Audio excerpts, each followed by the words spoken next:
Assalamualaikum warahmatullahi wabarakatuh.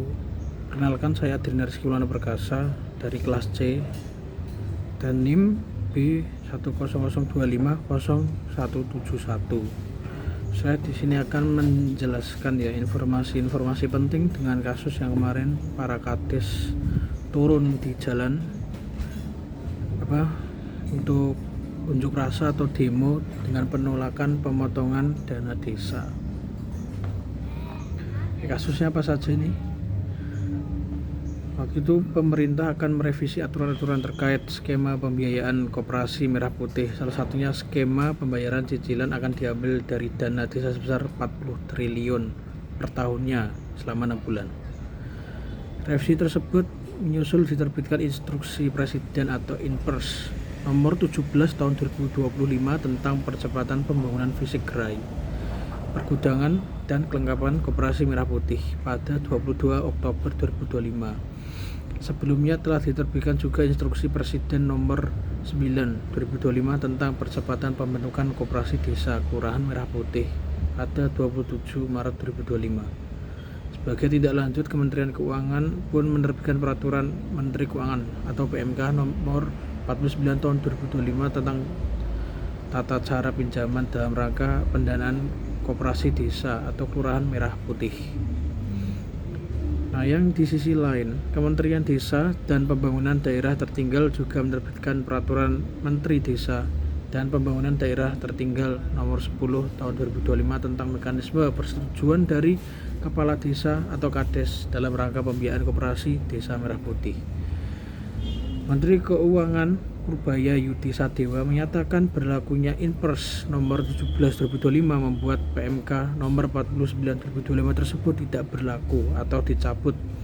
Meski demikian, pembayaran akan tetap dilakukan melalui alokasi dari dana desa.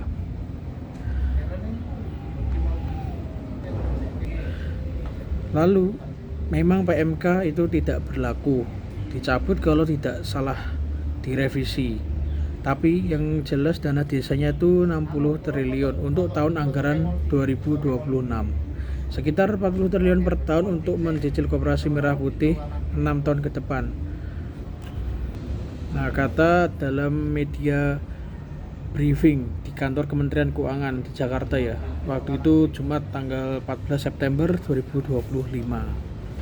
Nah, ini tujuannya pemotongan dana desa ini dalam rancangan anggaran pendapatan dan belanja negara APBN 2026. Pemerintah mengalokasikan dana desa sebesar 60 triliun. Artinya 2/3 atau lebih 60% dialokasikan untuk membayar cicilan pembiayaan koperasi merah putih. Bapak Purbaya menambahkan alokasi sebesar 40 triliun per tahun dari dana desa tersebut untuk membayar cicilan atas pembiayaan dari pembangunan 80.000 koperasi merah putih dengan estimasi maksimal 3 miliar per koperasi. Total pembiayaan itu mencapai 240 triliun rupiah. Pada kesempatan lain, Menteri Desa dan Pembangunan Daerah Tertinggal Yandri Susanto mengatakan aturan yang mendasari koperasi merah putih memang telah beberapa kali berubah lantaran pemerintah mengingatkan percepatan realisasi dengan hasil yang maksimal. Dengan diterbitkannya Inpres nomor 17 2025, dana desa yang akan dijadikan jaminan jika terjadi kredit macet sebaiknya diatur dalam PMK nomor 49 tahun 2025 pun tidak lagi berlaku.